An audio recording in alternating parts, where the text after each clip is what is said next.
Bonjour, je m'appelle Aïda Sassi, professeure des écoles primaires pour la langue française en Tunisie et dans ce cours de langue, plus spécialement de conjugaison, nous allons essayer de comprendre la notion de temps. Donc, j'apprends à distinguer les trois temps, à savoir le présent, le passé et le futur. On commence par le texte. Je suis née un 6 avril. Mes parents étaient très heureux. Ils m'ont même acheté ma première voiture. Je grandissais de jour en jour. Et des mois après, je pouvais m'asseoir, ramper et même changer quelques pas. Tout était nouveau et m'invitait à le découvrir.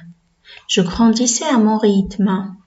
Et puis, arrivait le temps de l'école. C'est l'âge de raison. Il faut se préparer pour l'avenir. Maintenant, je suis en 5e année. Je sais bien lire un texte, écrire quelques phrases et dessiner. Plus tard, je serai grand. Je deviendrai un homme important. J'aurai un travail, une voiture et une jolie maison. J'aurai aussi beaucoup d'amis, une famille et des enfants qui grandiront à leur tour pour devenir des gens importants et je serai fière d'eux. Dans ce texte, cet enfant parle de 3 phases de sa vie. Il parle de son passé, de son présent et de son avenir. Pour parler de son passé, il dit « Avant, j'étais un bébé ». Dans cette phrase, ce qui nous importe, c'est de savoir le temps à travers le texte de la phrase. D'accord? Et dans cette phrase, on a 2 indices qui montrent que cette phrase est au passé. Premier indice, il y a un mot. C'est le mot avant qui indique que cette action est bien passée au passé. D'accord? Ce mot, on l'appelle un indicateur puisqu'il indique quelque chose. Et ici, cet indicateur est temporel, puisqu'il classe cette action au passé par rapport au moment où l'on parle, par rapport au moment où l'enfant parle, d'accord? Et à travers le verbe, à travers la conjugaison de verbe, on peut observer que ce verbe est au passé. C'est à un temps que vous trouvez déjà et souvent dans les contes que vous lisez, et que vous allez l'étudier plus tard. C'est l'imparfait, juste à titre indicatif. Alors, avant j'étais un bébé, c'est une phrase au passé. D'accord? Il y a d'autres temps de passé qu'on va étudier et qu'on va évoquer dans cette leçon. Deuxième phrase, maintenant je suis un enfant. Alors, le temps de cette phrase, c'est le présent et il y a les 2 mêmes indices qu'on a évoqués lorsqu'on a étudié la première phrase. Il y a un indicateur temporel qui est ici maintenant, qui indique que l'action de cette phrase se passe à cet instant même où l'enfant parle. D'accord? On dit indicateur temporel ou bien articulateur temporel. Et remarquez ici la présence de la virgule dans cette phrase après l'indicateur temporel et dans cette phrase après l'indicateur temporel lorsque cet indicateur a été écrit le premier, lorsqu'il arrive le premier dans la phrase. D'accord? Donc, mis à part cet indicateur temporel, il y a aussi le verbe. Le verbe être ici a changé. Au passé, on dit était. Au présent, on dit suis, je suis. Pour la même personne. D'accord? Donc ici, le verbe être varie, il change avec le temps. On a vu l'autre fois qu'il changeait avec la personne. On dit qu'il s'accorde avec la personne, en genre et en nombre. D'accord? Maintenant, on va voir ici que ce verbe change avec le temps. Au passé, on dit j'étais ou bien une autre forme qu'on va étudier dans cette leçon. Et au présent, je dis je suis. Au futur, plus tard, cet enfant sera un homme. Il a dit je serai un homme. Dans cette phrase aussi, il y a un indicateur temporel, plus tard, suivi d'une virgule, et il y a le verbe qui varie, ça veut dire qui change, et au futur, il devient serait. Donc, le verbe être, lorsqu'il est conjugué au passé, ici, on a utilisé la forme était. Au présent, c'est la forme suis. Au futur, la forme serait. Et au futur, on entend la fameuse R ici, serait, sera, seront, mangerai, mangera, mangeront. Donc, le futur, c'est simple à repérer puisqu'il y a toujours, dans la dernière syllabe, il y a le R. D'accord? Maintenant, on va passer à la notion de l'axe de temps.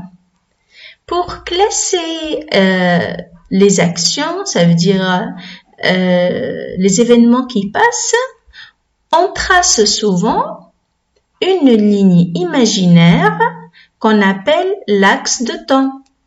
Sur cette ligne, on va marquer les 3 grands temps, à savoir le présent, le passé et le futur. Tous les événements qui passent à l'heure actuelle, au présent, on va les classer ici, au milieu. Pour les événements au passé, on va les classer avant ce moment, dans cette ligne. Et les événements à venir, on va les classer ici. D'accord? Alors, l'enfant a dit, maintenant, je suis en 5e année. C'est le présent. Il a utilisé la forme verbale du verbe être, suis. Au passé, ils m'ont même acheté ma première voiture. En acheté, c'est une autre phrase au passé qui, contrairement à la première phrase « j'étais bébé », on remarque que le verbe se compose de 2 mots. En acheté. En acheté, c'est un verbe au passé. Il est composé de 2 mots. On dit c'est le passé composé, d'accord? Puisqu'il se compose ici de l'auxiliaire avoir et d'un participe passé du verbe acheter au passé. D'accord? Donc, en acheter, c'est un verbe conjugué au passé composé qui indique le passé. Donc, pour indiquer le passé, on peut utiliser le passé composé ou bien le futur, ce qu'on a vu dans la première phrase. Donc, ici, il faut distinguer 2 choses. Le temps de toute la phrase et le temps du verbe. D'accord? Pour le futur, l'enfant dit plus tard, je serai grand, je deviendrai un homme important. Serai et deviendrai, ce sont 2 verbes conjugués au futur. Et on remarque bien la dernière syllabe, ré. D'accord? Alors, maintenant, on peut formuler tout ce qu'on vient de dire dans 2 sortes d'observations, d'accord? La première constatation à formuler, c'est que chaque action que nous faisons ou bien subissons est liée à une période bien déterminée. Ça veut dire ou bien le passé, ou bien le présent, ou bien le futur. La période ou bien les périodes sont rangées par ordre temporel qu'on peut afficher sur un axe de temps. Alors, actuellement, je suis en train de parler avec vous. Ça, c'est mon présent. Avant, j'ai préparé mon cours. Et plus tard, je recevrai vos emails, par exemple. Donc, il y a 3 périodes distinctes. D'accord? À notre niveau, en 5e année, on doit savoir qu'il existe 3 cadres temporels qui sont le passé, le présent et le futur. Pour identifier le temps d'une phrase, il faut donc identifier son verbe et chercher l'indicateur temporel s'il existe. Ici, j'ai bien dit s'il existe parce qu'on a vu que dans certaines phrases, il n'y a pas d'indicateur temporel. On va le voir. Hein. Dernièrement, l'indicateur temporel ou bien articulateur temporel est un mot ou bien groupe de mots qui indique le temps pendant lequel une action se passe. Ici, ma formulation a été aplanie pour que vous la compreniez, d'accord? Alors, maintenant, on passe à des astuces pour identifier le temps d'une phrase. On a généralement deux astuces, d'accord? J'ai pas évoqué le passé composé, par exemple, ils m'ont offert ma première voiture, mais j'ai évoqué ici le premier temps qu'on a vu. Donc, au passé, si le verbe se compose de deux parties, c'est un verbe au passé composé. Par exemple, j'ai souligné, j'ai écrit, nous sommes allés, d'accord? Donc, il appartient au passé.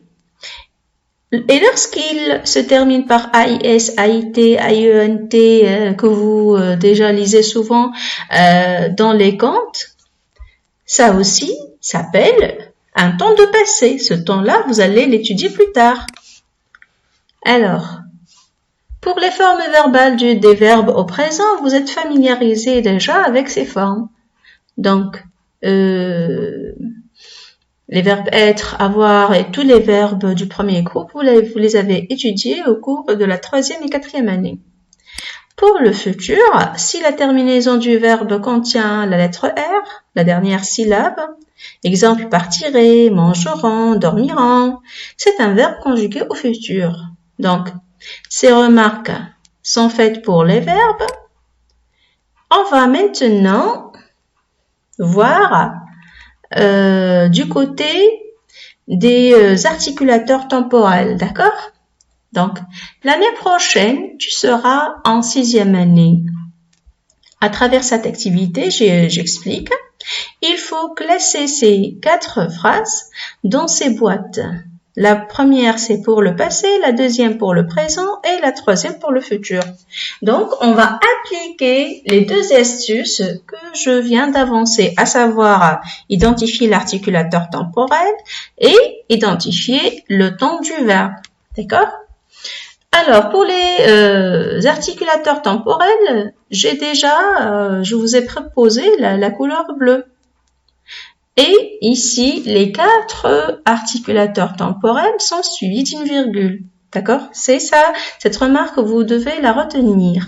Alors, l'année prochaine, tu seras en 6e année. Donc, l'année prochaine, c'est l'indicateur temporel qui indique le futur. Sera, c'est le verbe être conjugué au futur. J'entends bien l'aura, le R du futur. On va le placer, hop, dans la boîte du futur. Alors, on va voir maintenant si cette boîte va l'accepter. Eh bien, elle l'a accepté, donc c'est correct. Maintenant, notre classe est propre et belle. Bien sûr, vous êtes familiarisé avec l'articulateur temporel maintenant. Il indique bien le présent. Avec le verbe être ici conjugué au présent, cette phrase ne peut être qu'au présent.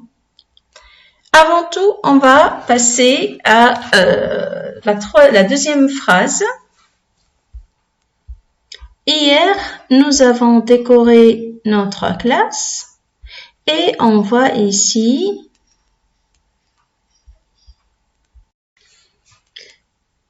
on entame maintenant cette activité qui vise à classer ces 4 phrases dans ces 3 boîtes. La première boîte représente le passé, la deuxième le présent et la troisième le futur.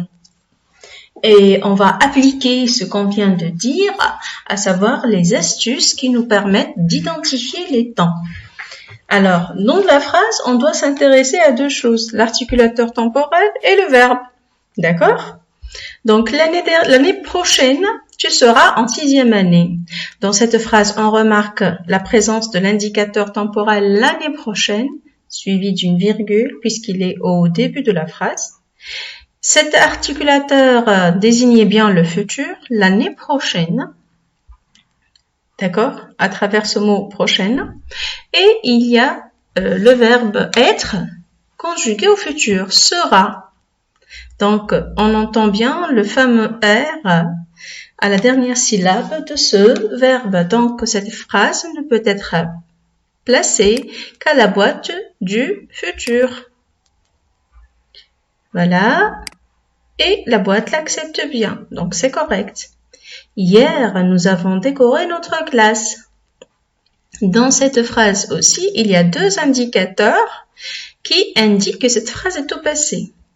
Hier, c'est un indicateur temporel du passé et avant décorer, c'est le verbe décorer au passé composé. Ici, il est conjugué avec l'auxiliaire avoir et le participe passé du verbe décorer. Donc, on place cette phrase au passé et on va voir si la boîte l'accepte. Eh bien, elle l'accepte bien, donc c'est correct. Maintenant, notre classe est propre et belle, ne peut être placée qu'au présent parce que vous l'avez trouvé. Il y a l'articulateur temporel maintenant et le verbe être conjugué au présent. Pour la dernière phrase, dans quelques jours, nous rangerons les livres de bibliothèque. Dans cette phrase, il y a l'articulateur temporel dans quelques jours et il y a le verbe rangeront. Vous l'avez bien identifié à partir du verbe qui est conjugué au futur et vous avez bien entendu le R dans la dernière syllabe. Et simplement, vous n'avez pas pu peut-être identifier le temps de cette structure, de ce groupe de mots dans quelques jours. Alors, lorsque je dis dans quelques jours, je désigne bien le futur. Dans 1 heure, dans 3 heures, dans 1 mois, toutes ces structures, toutes ces formes indiquent bien le futur. Alors, lorsque je dis il y a quelques jours, il y a 1 an, il y a une éternité, je parle bien du passé. Cette remarque, on va la trouver et l'étudier dans les activités suivantes. D'accord? Passons à la deuxième activité. Indique le temps de chaque phrase. Présent, futur, passé. Ici, dans ces pointillés, on va écrire le temps adéquat. Alors, on va lire la première phrase. L'été dernier, il a fait très chaud. Donc, comme je vous l'ai dit, il faut étudier l'indicateur temporel et le verbe. L'indicateur temporel ici, l'été dernier, indique bien que cette activité est au passé. A fait, c'est un verbe conjugué au passé et il se compose de 2 mots. A, c'est l'auxiliaire avoir et fait, c'est le participe passé du verbe faire. Donc, cette phrase ne peut être qu'au passé. Voilà. Deuxième phrase. Bientôt, nous serons en vacances. Alors, l'articulateur temporel ici placé au début de la phrase bientôt indique bien le futur. Et seront, c'est le verbe être conjugué au futur aussi. Donc, cette phrase ne peut être qu'au futur.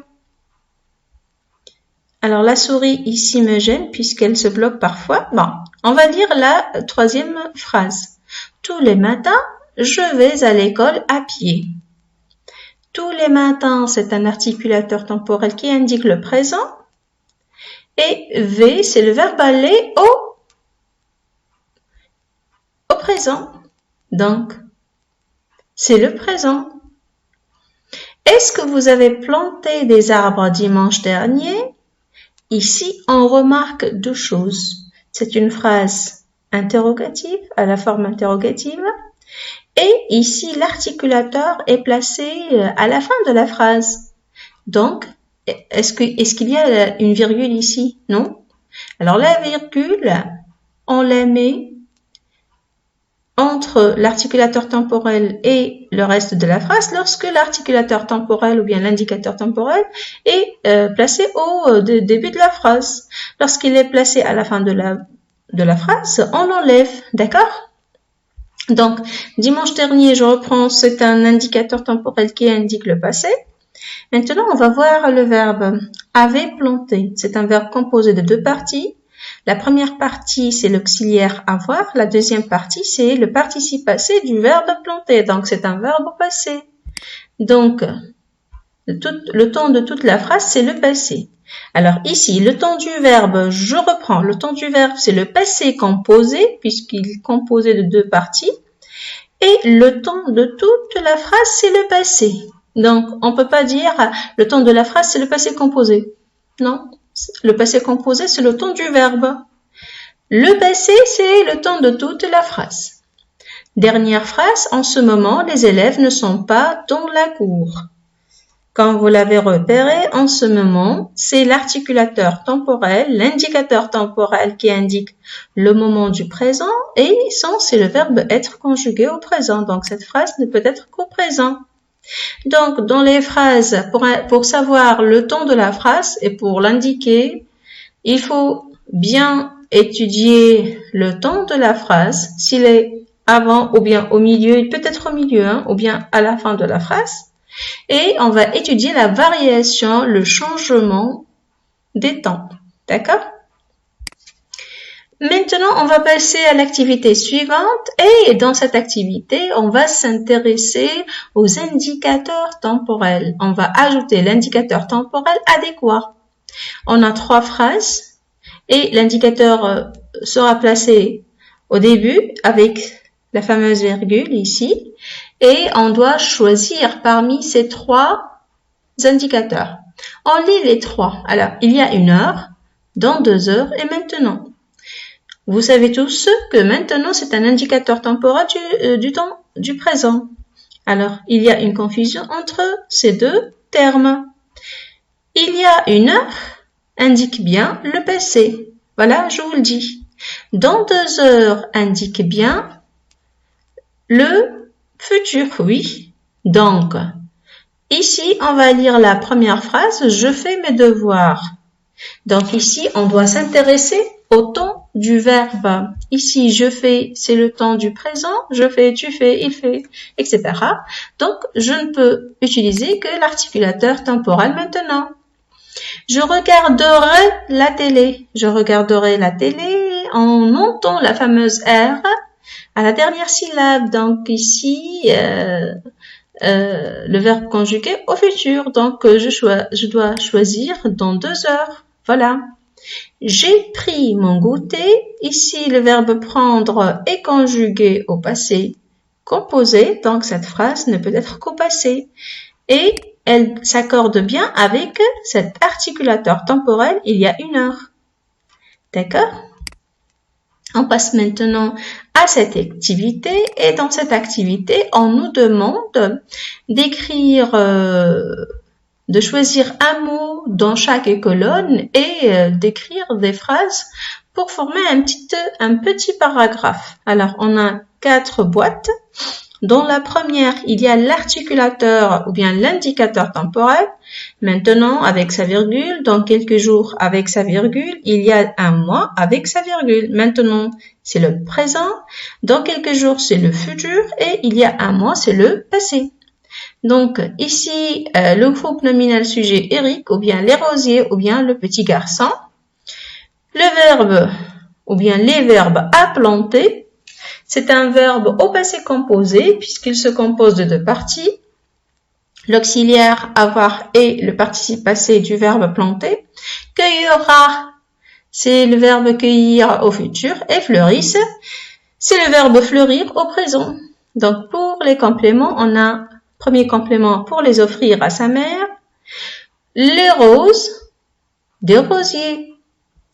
Alors, est-ce qu'on peut dire maintenant Eric a planté, par exemple, des rosiers? Non, parce que a planté, c'est le verbe au passé, ne peut pas s'accorder avec un articulateur au présent. Ici, je vous propose à titre indicatif cette phrase. Il y a un mois, Eric a planté des rosiers. D'accord? Il y a un mois, voilà. Eric a planté des rosiers.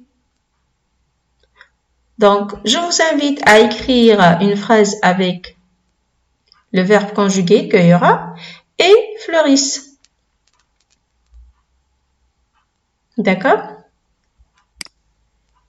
Vous pouvez m'envoyer ces phrases à mon mail que je vais déjà mentionner en bas de cette vidéo. Bien. Maintenant, on va voir quelques articulateurs ou indicateurs temporels qui désignent le passé ou bien le présent et le futur. Alors, au passé, on peut dire il y a un mois, il y a une heure, l'année dernière, le mois dernier, jadis, autrefois, il y a longtemps. Vous êtes familiarisé avec ces trois mots. Donc, dans les contes, on dit jadis, il y avait une princesse ou bien autrefois, etc. D'accord? Pour le présent, on a les indicateurs suivants. On peut dire maintenant, en ce moment, à cet instant, etc. Comme au futur, on peut dire dans quelques jours, l'année prochaine, le mois prochain, dans un an. Bien.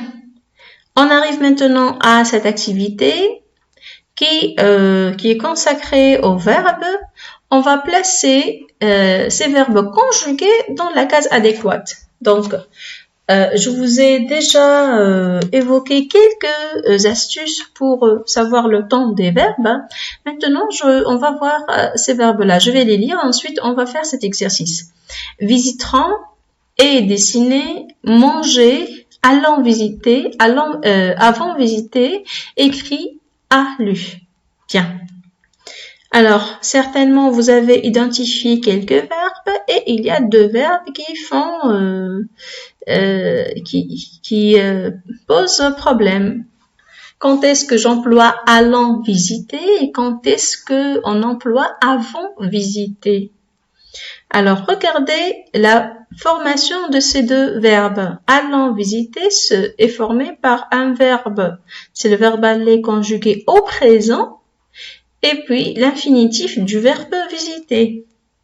Alors que avant visiter est employé avec l'auxiliaire avoir plus le participe passé du verbe visiter. Voilà, comme vous l'avez déjà identifié, avant visiter, c'est un temps du passé. Parce qu'on a dit tout à l'heure et on a bien répété que le passé composé se compose d'un auxiliaire plus un participe passé.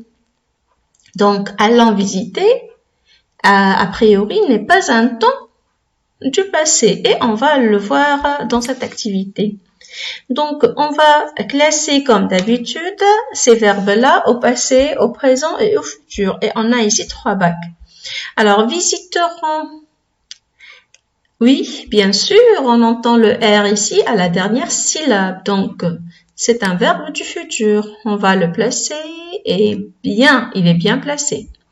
Et dessiner, c'est un verbe qui se compose de 2 parties, l'auxiliaire avoir et le participe passé du verbe dessiner. Donc, il ne peut être placé qu'au passé. Je m'excuse ici, le verbe manger s'est infiltré tout seul pour se placer au présent. Eh ben oui, puisque il se termine par EZ. C'est un verbe du premier groupe. On l'a bien étudié en 4e année. Alors, on va bien placer et dessiner ici et il se place au passé puisque, comme j'ai dit, il se compose de l'auxiliaire avoir et du participe passé du verbe dessiner. Bien. Allant visiter, avant visiter. Donc, allant visiter ne peut être placé qu'au futur puisqu'il se compose d'un verbe au présent et non pas d'un participe. D'un verbe, c'est le verbe aller au présent plus un verbe à l'infinitif. D'accord? Avant visiter, il se compose d'un auxiliaire, c'est l'auxiliaire avoir, et d'un participe. On va étudier cette nuance cette année, d'accord? Écrit, c'est le participe présent, c'est le participe, oui, c'est un participe du verbe écrire. Donc, on va l'étudier simplement, c'est le verbe écrire au présent, d'accord? A lu, c'est le verbe lire au passé composé. Donc, conjugué avec l'auxiliaire avoir. Ça, lu, c'est le participe passé du verbe lire. Alors, ce cours arrive à sa fin. J'espère que j'ai répondu à vos attentes.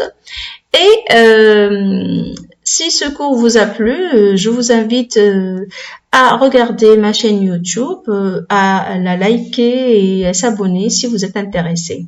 Merci encore une fois. Voilà.